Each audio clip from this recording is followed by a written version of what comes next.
Hello, greetings. Welcome to Dividend Blasters. This is our 83rd video. Topic today, I'm investing in two new covered call ETFs. These are managed by Goldman Sachs, specifically GPIX and GPIQ. Why am I talking about this? Because I do like covered call ETFs, and I'm going to do a little bit of a comparison with two other families that I have invested in heavily over the years. JPMorgan Chase's JEPI and JEPQ and Neos Investment Management's SPYI and QQQI. And the purpose here is just meant to give you some sort of uh, framework for comparing these so that if and when you decide to invest in any of these, you got some insight going in. And so that's the purpose here today. So the two are, as I mentioned, GPIX and GPIQ. GPIX is Goldman Sachs S&P 500 Premium Income ETF, and GPIQ is Goldman Sachs NASDAQ 100 Premium Income ETF. Now, right at the get-go, if you are looking to do a comparison, you would compare GPIX to JEPI as well as SPYI. You would compare GPIQ to JEPQ and QQQI. That's really how to look at this. And before I get into that, I do want to say something about some of the my recent videos. If you've been listening, I've been selling covered calls and cash secured puts over the last few months. And I haven't done a video in a couple of weeks. I've been very busy. But I will tell you that I have actually uh, decided to do a pause and reflect. And I'm retooling my strategy on how I'm going to sell covered call options and cash secured puts moving forward, because we are in a very volatile market. A month ago, it was getting very bearish, and uh, basically with aspects of bullishness. So a lot of volatility. I will tell you that the last week and a half, it's just been very bullish. So I am retooling my strategy, and I'm going to come back to this. You can bet your bottom dollar because I do really enjoy selling options. I do like that cash premium aspect of it, and I think it's just a great thing to do.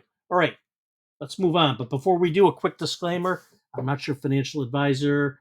This video is for information, education. It reflects my own personal opinions, research, and experience as an independent investor for more than 30 years. So please do your own research, do your own due diligence, consult an advisor prior to making any major financial investment decisions. All right, so the first one, GPIX, the Goldman Sachs S&P 500 Premium Income ETF. This this chart basically shows what the price performance has been year to date. Not surprisingly, it's a little bit underwater, down 2.53%. If we were to look at the last 12 months, it would be up. But there had been a lot of bearishness over the last month or so. Uh, but you can see the last few weeks it's been coming up. So not surprising. And you will see that with JEPI and with SPYI. I'd say that the major takeaways here are the expense ratio is 0.29%. And for a cover call ETF, that is cheap. It's very cheap. JEPI's is 0.35. SPYI's is 0.65%. And not to say that it's cheaper, that it's a better deal. It's just basically essentially dependent on their strategy on how they manage their ETFs and their options, and it's mostly it's the options component of generating income. There's a lot of work that goes into that with all of these, and so they want to be compensated. So you look at that. You also are going to look at what the distribution percentage or the dividend yield is, and the total return. And those are the types of things that you want to look at. So this is obviously it's a monthly dividend paying ETF. They all are. The yield is right now 8.51%. Dollarized for the last 12 months, it's about $4.09. What really jumps out here, assets under management, this is a smaller ETF. It's less than $1 billion, so 766.5 million. It's not big, but they're Goldman Sachs. These guys are, giants on Wall Street, and they want to jump into this business and try to take away some of it. I presume from JPMorgan Chase and the others, and they are definitely making a big impact. All right, let's keep moving. Just here's the fund profile here. I'd say the major takeaway here is you can see the price return for not year to date, but for 1 year. It's slightly green. It's 3.15%. It's not to be that's to be expected. That's not a surprise. What's interesting here is the total return is more than 12.3%. And what's the difference? The difference here is the dividends or the distributions you're getting back from your investment. So it's not just the dividends from the holdings that they're buying and paying you back, but it's basically the other component is they are selling options. And that's how you are able to get these extraordinary distributions back. And you get that back with JEPI as well as with SPYI. It's the dividends, if you will, or the distributions. Um, I'm going to get a little bit more into the strategy and the differences, but I'll just tell you right here at the get go the difference amongst the three is really on the options piece, how they are selling options, selecting the strike price, uh, how much of the holdings they're selling the calls on. And it's really that. And we're going to get into that in just a little bit. Um, you can look at the ETF grades and Seeking Alpha. They are giving them essentially all greens: momentum, expenses, dividends, risk, and liquidity. Mostly Bs and B pluses. You can see the top 10 holdings. No surprise here. It's really going to mirror essentially a lot of what is in the S&P 500. Microsoft, Apple, Nvidia are the top three, and this is as of Wednesday the 14th. We know that yesterday, the 15th, Nvidia actually moved past Apple once again. So there's always a little bit of shuffling amongst those top three. So the distribution amongst those top 10 is going to change. But after that, Amazon, Meta Platforms, Broadcom, Berkshire Hathaway, Tesla, and then, of course, the two classes of shares of Alphabet or Google. And the price is a little under $49 a share for GPIX. And you can see the dividend grades, and specifically, we're looking at the yield for the last 12 months as well as the dividend growth rate. And I mentioned 8.51% is a very good yield for a covered call ETF, dollarized $4.09. They have a 1 year growth rate. Not really fair to compare them to like a JEPI, who they've been around a little while longer. These guys are brand new. But I would say a major takeaway here is look at the dividend yield. It's much higher for GPIX than its sector median. Really, all the other ETFs, the covered call ETFs, it's much, much higher. So by a wide margin. And again, this is a monthly paying covered call ETF. All right. Next one, GPIQ. Again, this one is under $48, a little cheaper. Year to date price appreciation, that's in the red. Okay. And remember, this is mostly comprised of NASDAQ 100 holdings. So, how are they generating their income? They are getting dividends from their holdings, but they're also selling call options. But this here is just price return. We're not even looking at the options income component, and this is negative because the market's been down. But you can see that in the last couple weeks, we're on an uptrend here. Again, the expense ratio 0.29%. so it's cheap.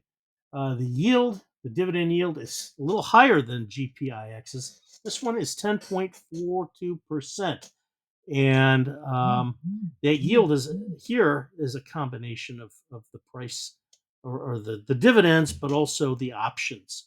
And I will tell you that this being more NASDAQ 100 focus, more tech heavy, there's a little bit more volatility in those premiums they are generating from those calls will be a little bit more generous because there's a little bit more volatility with them. Assets under management, that's a major takeaway. Again, this is under 800 million. This is fairly small. I think it's around 762.69 million. But again, these guys are very new. And I would expect that both GPIX and GPIQ are going to grow substantially.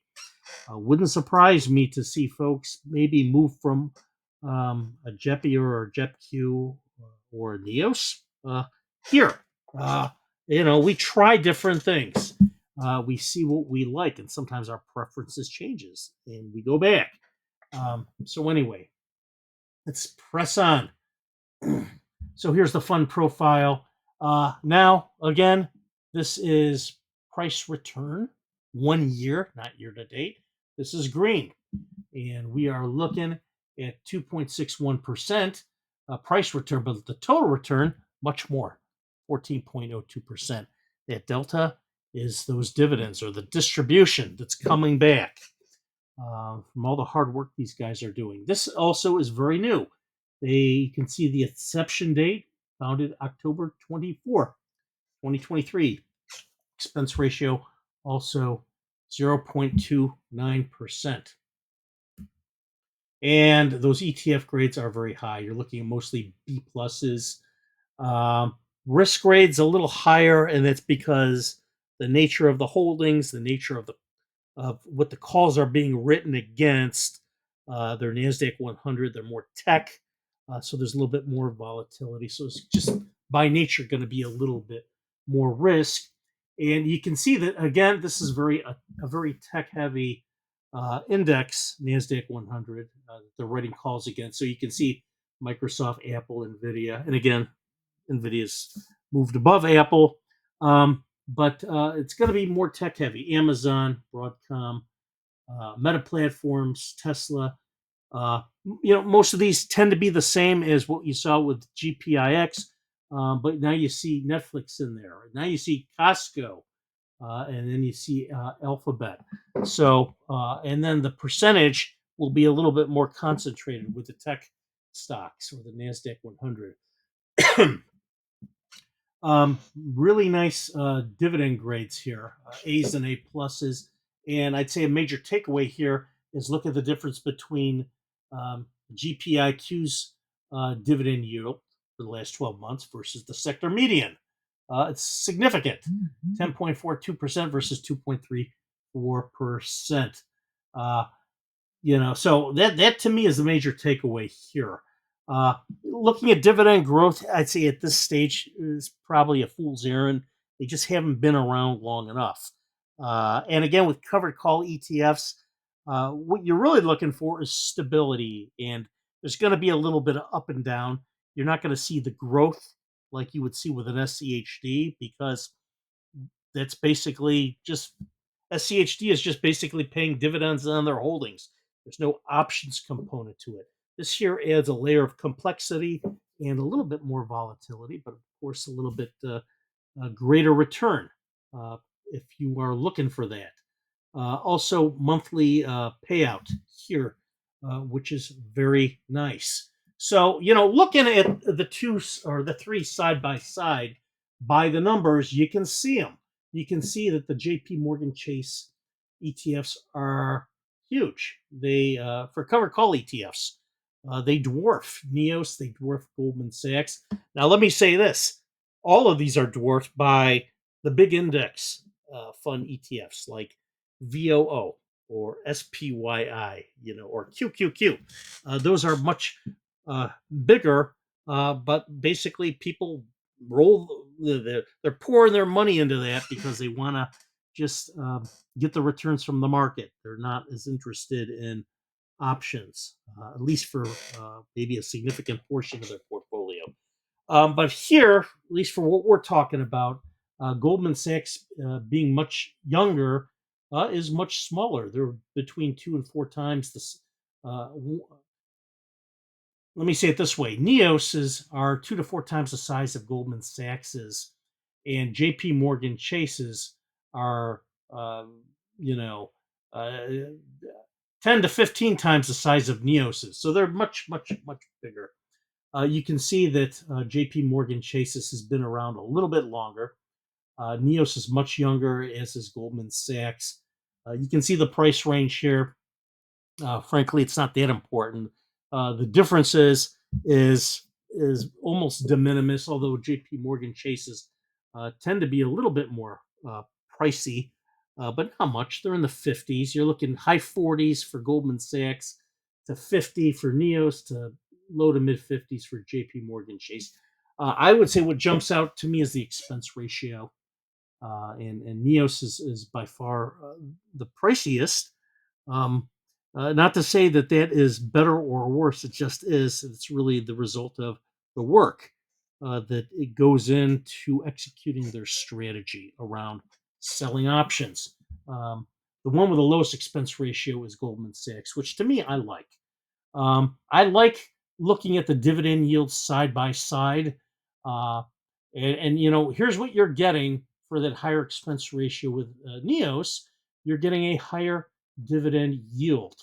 Uh, so look at the Neos, 12.4% for SPYI, 14.3% for QQQI.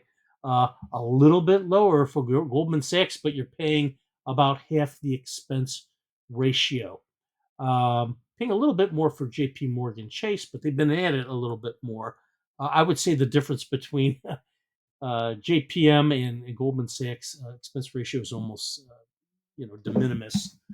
These are all monthly, so this is really the difference in the numbers. Uh, to me, what I find interesting is the difference in the strategy. These are all actively managed. Um, what's interesting is they all basically are getting some of their income from dividends, but there's an options component, premium, if you will, for all of them. And that's really where the difference lies, the options overlay. So JP Morgan Chase sells index call options, um, against S&P 500 or NASDAQ 100, depending on which ETF you're looking at, through these what they call equity linked notes. And this is about on 20% of their entire portfolio. So they're not even selling it on all of them. They're selling it on about a fifth of the portfolio. Whereas Neos, they're selling call options on anywhere between 75 and 90% of the portfolio. It's a much more aggressive approach. Goldman Sachs, a little bit different. They have a more dynamic approach where they will alter uh, on how much they're going to sell options on the portfolio. It can range anywhere from 25 to 75%. Right now, my understanding, they're at around 36%. Why do they do this? They don't want to limit their upside. And think of it this way: when you sell options for premiums like call options, you are essentially limiting your upside to get that return, that cash at the beginning. If you sell less of them, you are going to give yourself the benefit of market conditions going up, bull market conditions. So that's that. Another component here is selecting the strike price.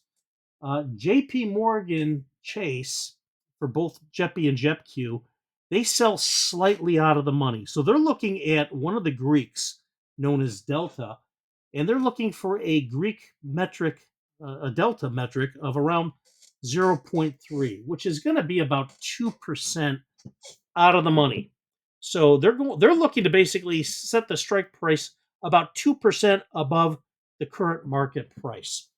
I will tell you that If you are doing that on a stock that is very stable, that doesn't move much, that's probably fine. You really can't do that on a tech heavy stock. Otherwise, the option will get exercised or assigned, and the shares will be called away. But what are you doing? You are maximizing your premium income. Maybe that's really what they want. They want to get more of that income in, irrespective of what happens. Maybe they just buy the shares back, but they've got that income at least for the month. Um, Neos is a little bit different. They will sell anywhere between 1% to 4% out of the money options. So they are very close. They have also a very aggressive options um, pricing strategy. They get very close to, at the money, but it's really a little bit out of the money, but very close. And it depends. Just depends. It could be 1%, and that's almost at the money, but it could be 4%, and that's still very close. Goldman Sachs, they are a little bit different. They will sell basically slightly out of the money or at the money. So they are looking to maximize that premium income, but they're not doing this against their entire portfolio. They may actually do it maybe against only 25% of their holdings. Could be 75%. If they do it against more of it, the premium income is going to be more. But there's going to be less upside coming back to them. If they do it against 25%, well, less premium income, but more upside. And that will be passed off to the investor. So it's really a matter of style and technique here. Um, Income focus. This is another way to look at it. If you're looking at what the yield is for JP Morgan's JEPI and JEPQ, it's a moderate yield of anywhere between 7 and 9%. And why do they do this? They are looking to have lower volatility with some growth. So they are taking more of a risk averse approach. When you look at NEOS, um, they are taking a more aggressive approach, higher yield. They're targeting around 12%, sometimes 14%. And so they're prioritizing income over growth. So there's going to be less upside with them, but there's going to be more income. And that's why you're seeing these higher dividend or distribution yields with NEOS. Goldman Sachs, a little bit in between. Moderate high yield. Okay, they target around 8.5%, and they're trying to balance. They're striking a balance between income and growth. So they want that income, but they want to get the benefit of the market upside, which I find fascinating. Um, so I hope you found this. This to me is fascinating, and I really love just dissecting the strategy amongst the three. And I have I think, a newer appreciation for what they're delivering. Um, Upside participation, kind of goes a little bit deeper in what we're talking about. For JEPI and JEPQ, a little bit lower, and it's due to a lower volatility approach, lower volatility stocks, and limited option coverage. Whereas NEOS, um, also lower because there's a higher percentage of the portfolio that's going to be used for selling covered calls. Upside participation for Goldman Sachs is higher. And again, remember, they're using a lower amount of their portfolio to write covered calls. Could be anywhere from, could be 75%, but could be as low as 25% because they want that upside. Downside protection. Here's another interesting component. I would say, as I mentioned, that JP Morgan Chase's approach is very risk averse. They have the strongest approach to downside protection. They tend to go with the lower beta stocks, and there is less equity risk. Whereas NEOS is moderate, high income. It offsets their market losses, but there's a little bit more equity risk. Goldman Sachs, moderate. Remember, there's this dynamic coverage. It could be as low as 25% of the portfolio they're writing options against. It could be as high as 75%. So it fluctuates. And then tax treatment. Now, JPMorgan Chase with JEPI and JEPQ, you will likely pay higher taxes because these are, you as the investor, your dividends coming back from a JEPI or JEPQ are going to be taxed as ordinary income. They do not essentially come back as qualified dividends. So you're going to pay a higher rate, just like it's income for you. Um, NEOS is a little bit different. There's a little bit more favorable tax treatment, and I'm going to do another video on this. But the premiums that come back from these options are going to be taxed under something called Section 1256, where 60% are considered long-term capital gains, 40% are short-term. And this can get very complicated, but it's a little bit more of a favorable tax treatment. Goldman Sachs is similar. The distributions are mainly what we would call, quote, return of capital, or ROC. This is considered tax efficient, but options income generally is taxed as ordinary income. So it's a little bit more complicated, and I'm actually going to do another video on this to really do this justice. But anyway, that's how they stack up side by side.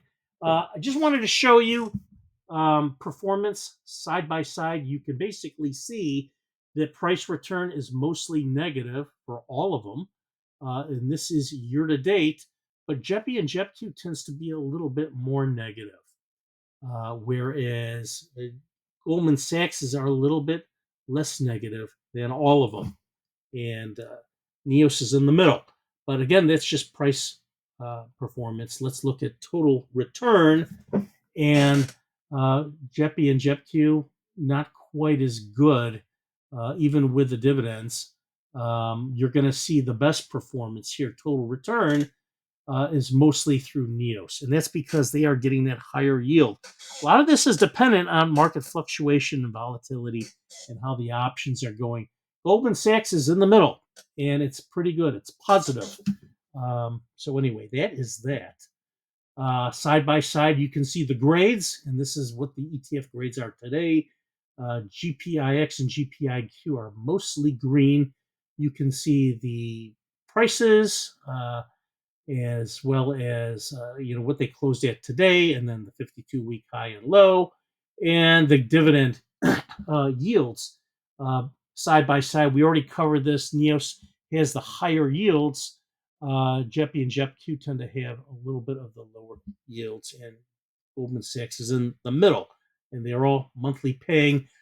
Dividend growth, it's really not fair to compare with covered call ETFs. You're really looking for dividends to stay fairly stable, up and down a little bit, and that's just how they go, and that's the nature of them. And then here is price performance and total return. You can see the comparison. The last 1 month they're all green. The last 3 months they're all red. That's just symptomatic of the market.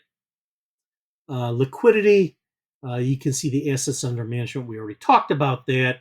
And then the concentration and risk.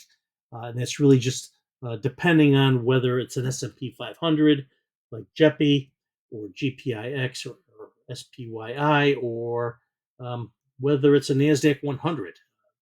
Whether you have 500 holdings or 100. Okay. And there's just a comparison with the price versus the simple moving average. And basically the prices are much higher the last 10 days than they were for the last 50 days.